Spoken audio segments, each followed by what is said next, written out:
Yo me voy a conectar porque como no hay más nadie, si no se va a cortar la grabación.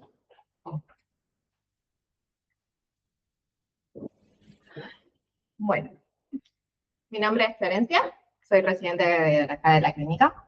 Bueno, hoy voy a dar un ateneo sobre migraña vestibular. ¿Alguna vez escucharon sobre migraña vestibular? Terrible. Terrible. Muy bien, vamos a terminar. Bueno, primero voy a presentar el caso clínico, ¿sí?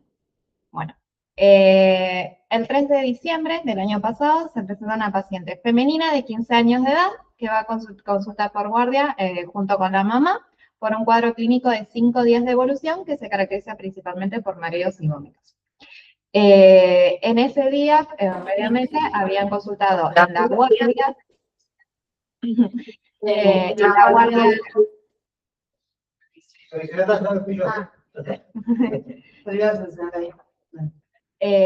Habían consultado previamente en una guardia de intensa, donde la paciente ya venía con esta sintomatología y le habían indicado betaicina. Además, como la paciente ya tenía todos esos antecedentes que venía hace como un año con estos cuadros de mareos, vómitos, habían consultado a distintos especialistas. Ya había sido evaluada por cardiología, por oftalmología, por otorrino, incluso por un especialista en el equilibrio. Es más, el 3 de diciembre es que consulta al paciente, al especialista. También sido evaluada por kinesiología y traumatología, que desde traumatología lo único que hacer, como le habían hecho una plaquita cervical, le dijeron que tenía como una rectificación de la columna y le mandaron a kinesio. Otros estudios que le hicieron salieron todos normales. O sea, este es un resumen de la interconsulta que se le había hecho el 3 de diciembre con el especialista en el equilibrio, donde le realiza distintas pruebas y algunas que sugiere. Lo que busca en este caso, que después lo vamos a ver, es diferenciar si es de origen periférico o de origen central. Para el especialista descarta la causa periférica, dice que es central y por eso dice como que le sugiere que consulte por guardia. Así. O sea, eso, que probable origen central y a no presentarse una disfunción periférica, se decide su internación inmediata.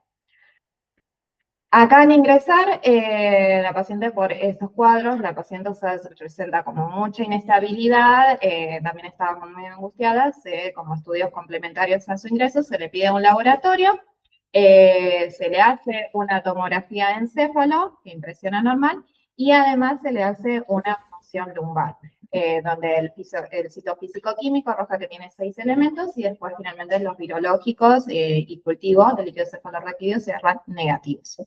En el laboratorio, lo único que tenía como, llamaba como alteración, era el aumento de la bilirrubina total, con unos 77, predominio de la indirecta, pero con respecto a eso no se tomaron conductas. Además, durante la internación, la paciente refería por momentos que tenía cefaleas, por otros momentos que no, por momentos no quería caminar, manifestaba esta inestabilidad. Con el correr de los días, también refiere que tiene disuria, por lo cual se le solicita la orina completa, y ahí arroja que tiene leucocitos abundantes, y por eso se decide indicar medicación. Se indica ceftriaxona, 80 miligramos kilo, que recibe por 5 días, porque a su vez se hace el urocultivo y el urocultivo cerró negativo, entonces se suspende la medicación. También, bueno, en la internación se le hace la interconsulta nuevamente con oftalmología, le realiza un fondo de ojo que es normal, le hace una agudeza visual que refiere en la historia clínica 2 de 10 en ambos ojos y hace este estudio de refracción objetiva con esquioscopía bajo cicloplegia miópica, que es básicamente colocarle un colirio para evitar la acomodación fisiológica y dar un error con respecto a cuánto necesita para acomodar, porque el diagnóstico es de miopía y le indica corrección. Se hace una resonancia magnética de cerebro y raquis que se solicita durante la internación y a su vez se hace la evaluación cardiológica que es normal. La resonancia, pido disculpas, no tengo imágenes, Pero bueno, la cuestión es que te decía que no tenía imágenes patológicas y se vuelve a consultar a otorrino también. Y en este caso añade al tratamiento el topiromato, 25 miligramos cada 24 horas, que continúe con la betaicina que ya presentaba, que ya tomaba la paciente, y concluye con el diagnóstico de migraña vestibular. Esto fue en diciembre. La internación tuvo del 3 al 13 de diciembre. El 4 de enero, la paciente vuelve a consultar de vuelta con la misma sintomatología, de los mareos, los vómitos. Entonces, ella ya con diagnóstico de la migraña vestibular, ya desde el 31 de diciembre, que venía con esta exacerbación de la sintomatología, en ese momento estaba recibiendo el topiramato, un comprimido cada 12, la betaistina cada 8 y naproxeno solamente si cefalia. Se le hace un nuevo laboratorio y solo una paciente de 15 años se le hace también por esto la sintomatología, la subunidad beta da negativa. Se interpreta de bajo riesgo infectológico, nuevamente se vuelve a hacer la interconsulta con neurología y con el especialista en el espíritu. En esa segunda internación que tiene en la historia clínica, evoluciona la especialista, en la cual refiere que durante la entrevista la paciente se refirió a esto, mucho miedo de ansiedad con respecto a que le pasen de vuelta toda esta sintomatología. Tiene angustia, sensación de perder el control, nuevamente esto habla con la madre, que la sintomatología viene hace un año, y más o menos intentan descubrir qué puede ser lo que le desencadena y cómo es el contexto social de la paciente. Y al tratamiento que tenía le agrega la sertralina, 50 miligramos día cada 24. Pendiente que tenía que realizarse un estudio vestibular y una polisomnografía. En conjunto se decide el egreso sanatorial el 8 de enero. Durante las dos internaciones, la paciente, o sea, ingresó con las cefaleas, los mareos, las náuseas, que con el curso de los días, o sea, como que la paciente refería mejoras, o sea, no tenía tanto dolor de cabeza, era más que nada el mareo, o por ahí las náuseas. Recibió también durante la internación alguna dosis de Reliberan, o el Onda Centro también había recibido, y con eso la paciente, o sea, dentro de todo, iba bien. No lo haré acá, pero el mes pasado había tenido también una internación, de vuelta con lo mismo, la misma sintomatología, y había venido con los dos, con mi papá y la mamá.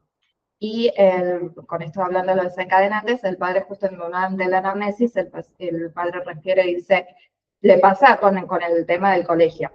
Y, o sea, es como que la nena tenía como una actitud muy de angustia, se mordía las uñas, no quería levantarse, tenía miedo de levantarse, o sea, le pedía mucho la ayuda a la mamá, nosotros la levantamos todo para ayudarla. En ese momento tuvo como un desvanecimiento que se recuperó al ínterum, así que la cuestión es que seguía con esta sintomatología. Bueno, este es un resumen de vuelta de la otorrino, especialista en el equilibrio, que fue la que indicó al inicio el topiramato, bueno, ya tenía a 50 miligramos con la sertralina, por posible desarrollo en uso de MPPP, mareo persistente, postural perceptivo. Dicha patología se presenta como complicación de episodios de vértigo y presenta buena respuesta al tratamiento de los SIPS. Por eso la indicación de la sertralina. Además indica la evaluación por psicología y fotojuvenil y además tenía pendiente su turno para psiquiatría. Bueno, se le solicita estos estudios vestibulares, son iniciales, y posible rehabilitación vestibular. Cuando la veo el mes pasado me había comentado que como acá estaba siguiéndose con neuro y con el especialista, ella decida solamente quedarse con el especialista en equilibrio, porque si no tenía que la polisomnografía, había preferido que salió normal, quedaban pendientes todavía estos estudios vestibulares.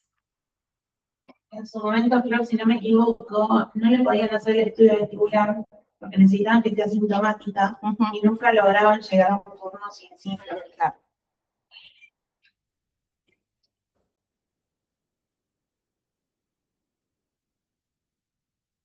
Bueno, ese era el caso clínico y por eso elegí este tema.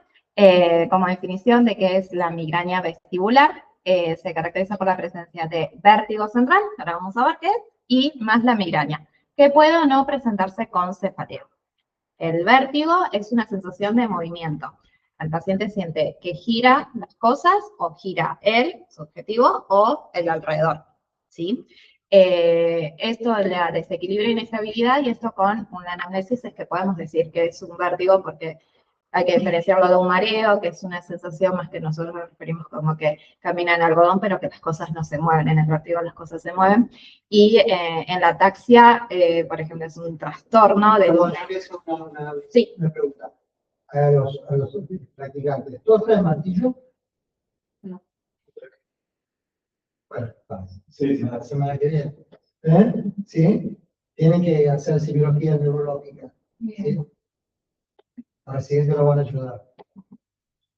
Bueno, bueno, que la ataxia, o sea, el paciente tiende a ir a cárcel porque no tiene estabilidad, de estar un tiempo apoyado en un vértigo, por ahí es, dependiendo, a veces se subclasifica en una posicional, postural o ante ciertos movimientos, ¿sí?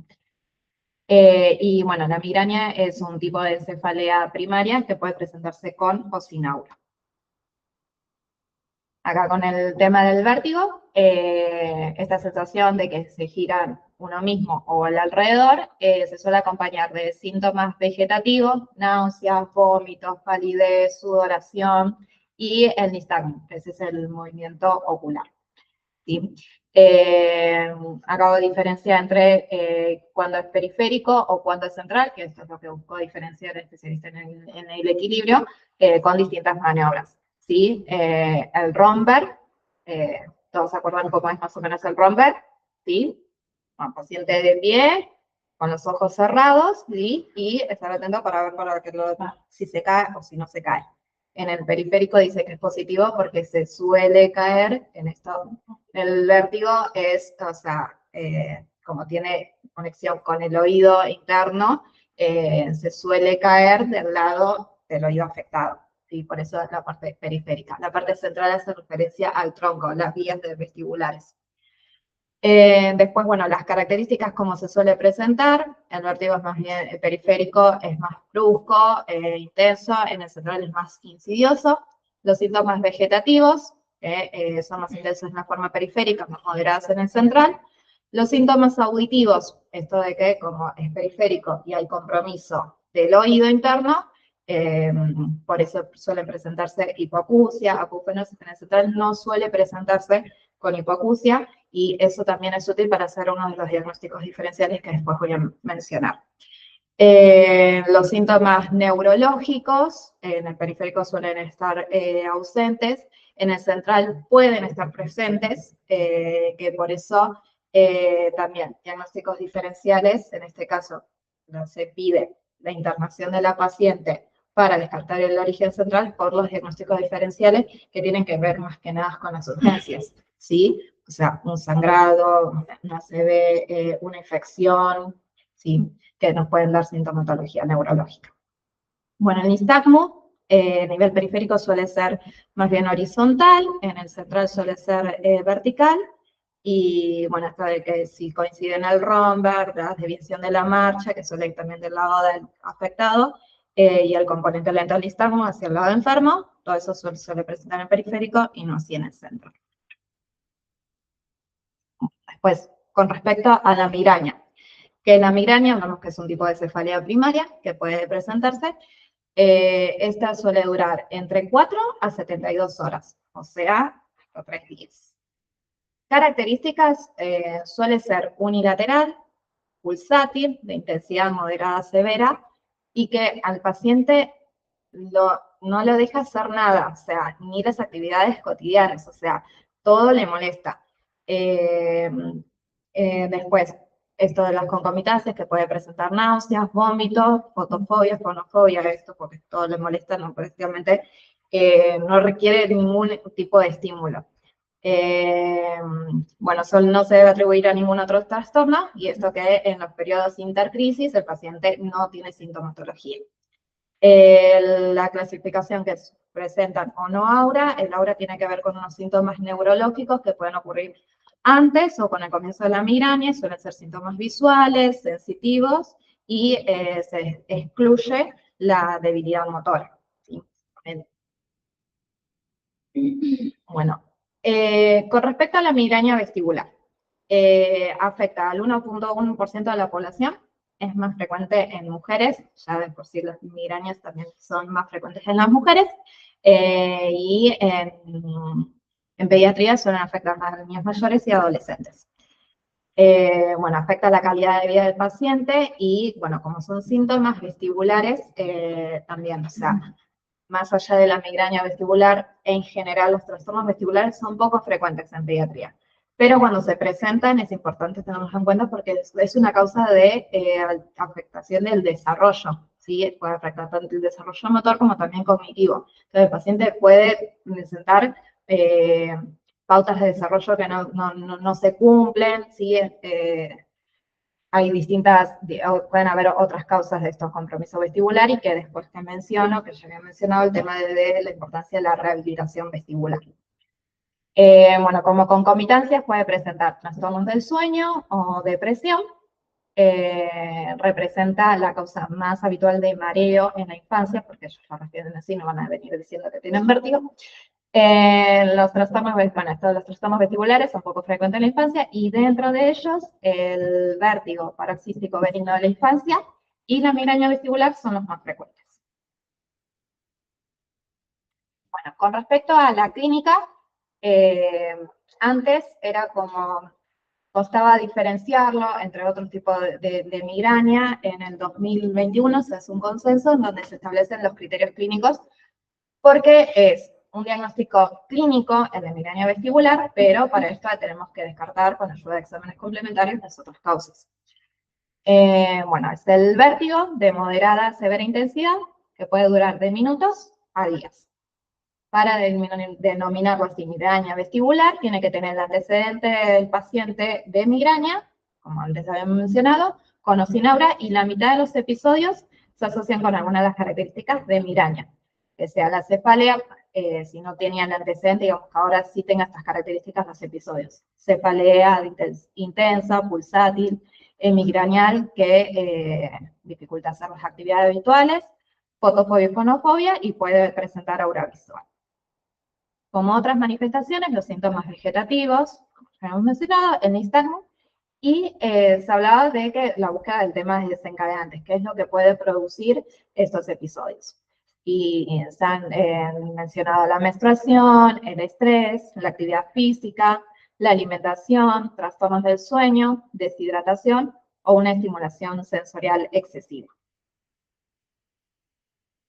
Acá vuelvo al poner el cuadrito para hacer, porque también en este consenso hacía diferenciación entre migraña vestibular definida, que tenía que cumplir todos esos criterios, los 5 episodios de síntomas vestibulares, que pueden durar de 5 minutos a 3 días, el antecedente de migraña, o que tenga una o más manifestaciones de migraña en el 50% de los episodios.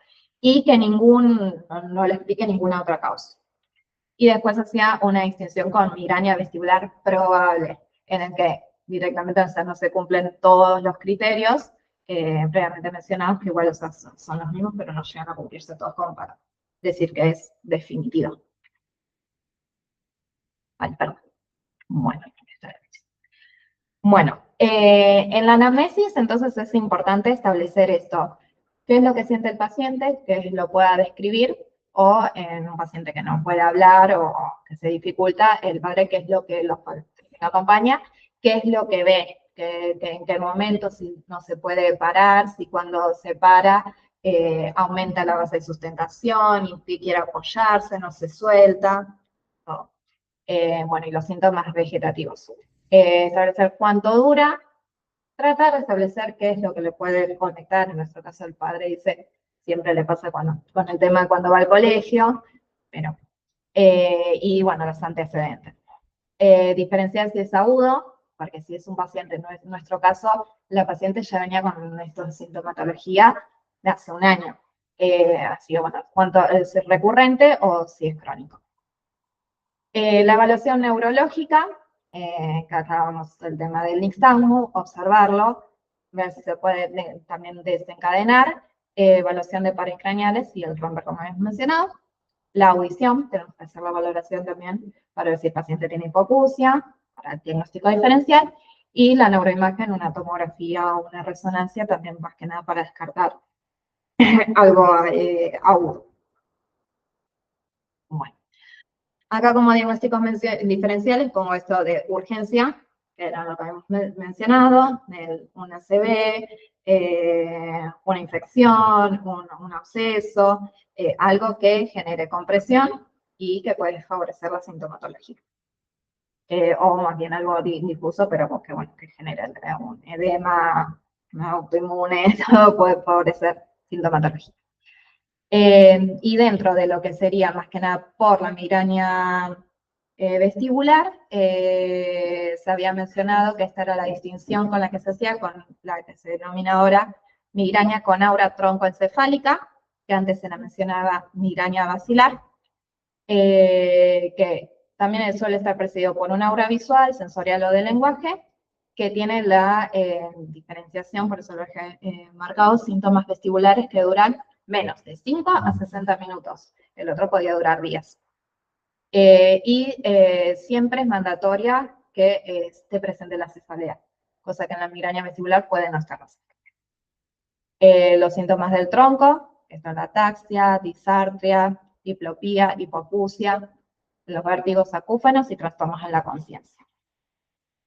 Después la enfermedad del Meniere, que esta es la que he mencionado con respecto a la hipoacusia, para diferenciarlo. Este siempre tiene un compromiso auditivo, unilateral.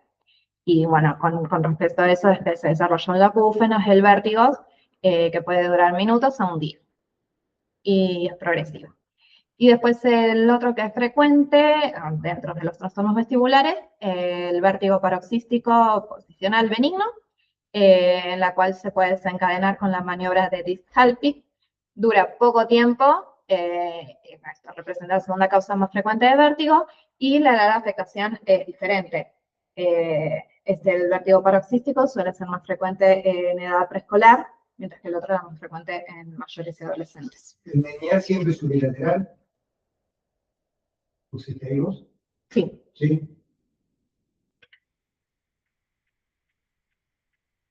Bueno, acá una imagen de cómo se maniobra la Disk-Hallpike, sí. Esto claramente, cuando nosotros en el paciente, todo esto cuando le hacemos el examen físico, el examen neurológico, si hay algo que ya nos refiere que se lo desencadena, no es que se lo vamos a hacer inmediatamente, lo dejamos como para el final. Es lo mismo que cuando buscamos, si tiene dolor, no le vamos a ir directamente a palpar donde le duele. Vamos por el alrededor y después, bueno, donde le duele. Esto más allá igual también de la maniobra, también como suele presentarse el nistagmus que es espontáneo, lo podemos ver en ese momento si el paciente lo presenta, y o si no se puede desencadenar también con movimientos similares de la cabeza, o sea, son movimientos bruscos. Golpe, entonces, Así que estirás para un lado y la acostás y se marea. O sea, claro, ahí siente que se marea y te va a decir todo menos lindo. Así que sí. Sí. Bien. Bueno, con respecto al tratamiento, como suelen acompañarse con cefaleas, responden generalmente a los AINES. Se utilizan los antidepresivos como la amitriptilina, el topiromato, se ha descrito también el uso de beta bloqueantes como el propanolol, y es tratamiento interdisciplinar. El paciente, con esto de que suele tener angustia, nuestra paciente lo presentaba, y con psicología, la habían mencionado la rehabilitación vestibular y hábitos saludables.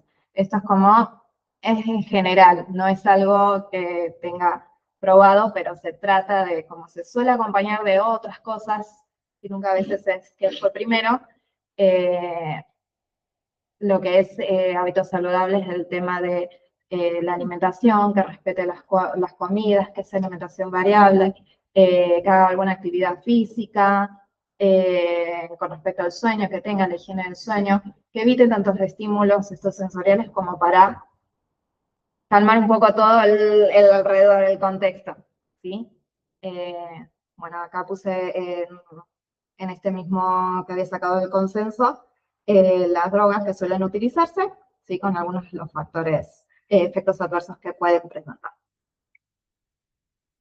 De este mismo, saqué texto lo que decía de que la Asociación Americana de Neurología y la Americana de las Cefaleas en sus guías de prácticas clínicas con respecto al tratamiento indica que podrían tener mayor efecto placebo, mayor efecto que el placebo en la migraña.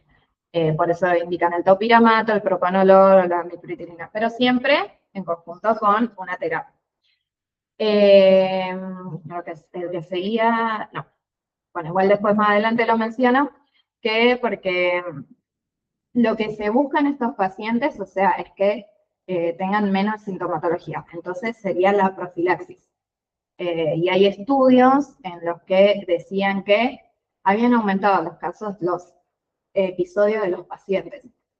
Pero ellos generalmente no estaban con profilaxis. En cambio, los que estaban con profilaxis tenían menos y que tendría, en general es una patología benigna que después desaparece, ¿sí? Pero eso es lo que para tener menos episodios y más tenían el tratamiento por esto que prevenían la hacían profilaxis. Bueno, en agudo, que era como para tener en cuenta, que es nuestro paciente, que o sea, nos llega a nosotros.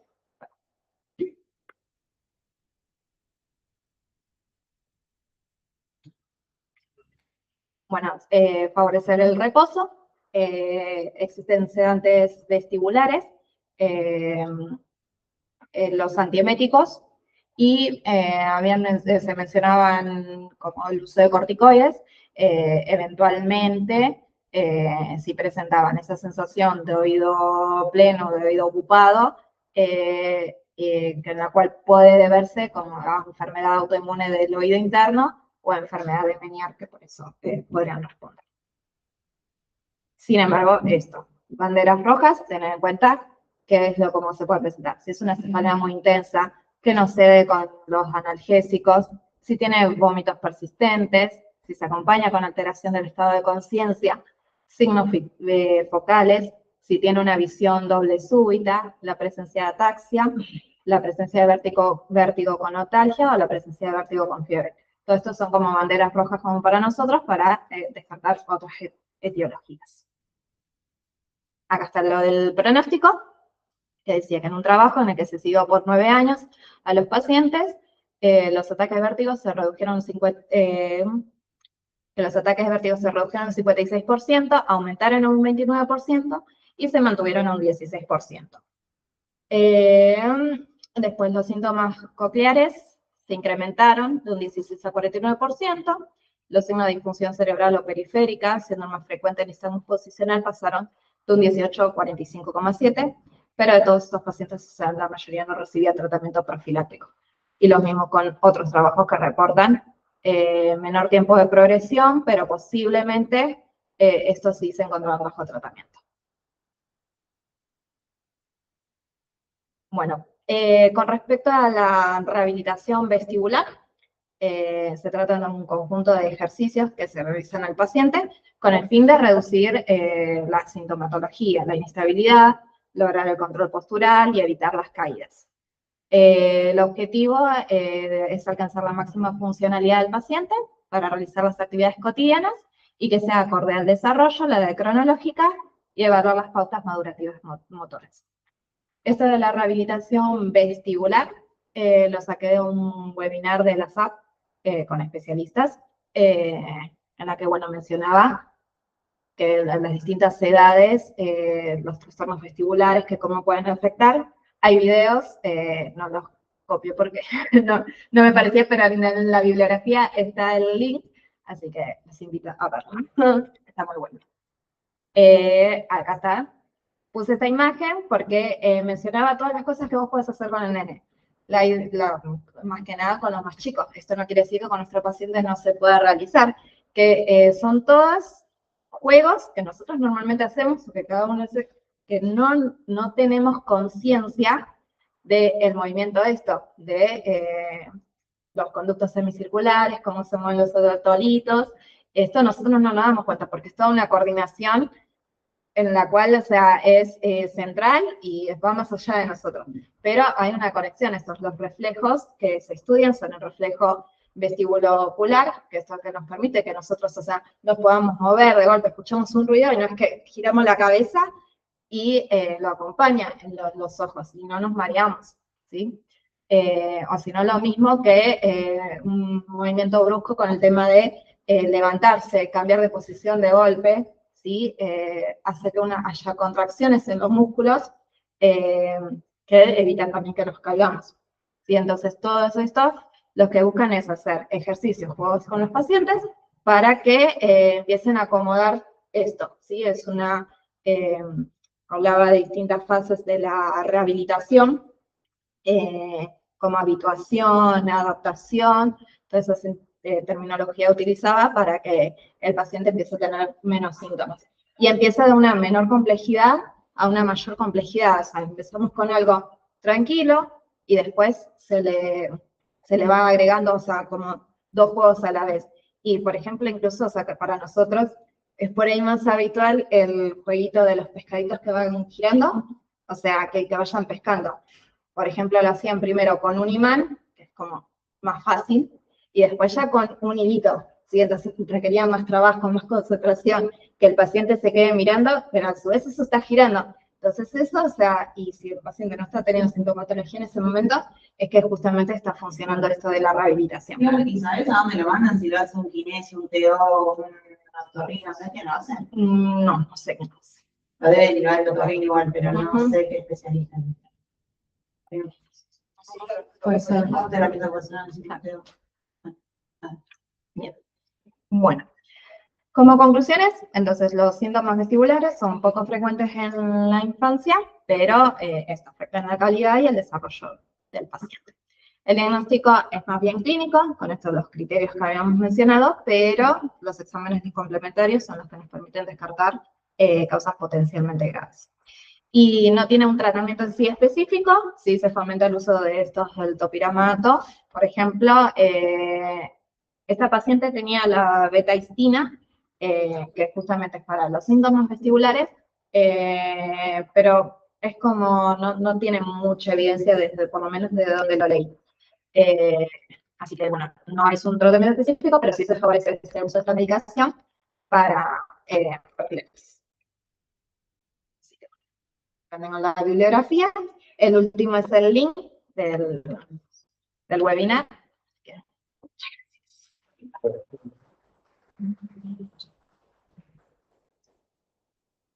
¿Qué quieren preguntar? ¿Alguna duda? No, yo tenía esa duda, le entiendo mandar, pero entiendo que lo debe derivar el otorrino a las terapias. Esta es la típica patología que si no se conoce, no se diagnostica. No, total. Sí.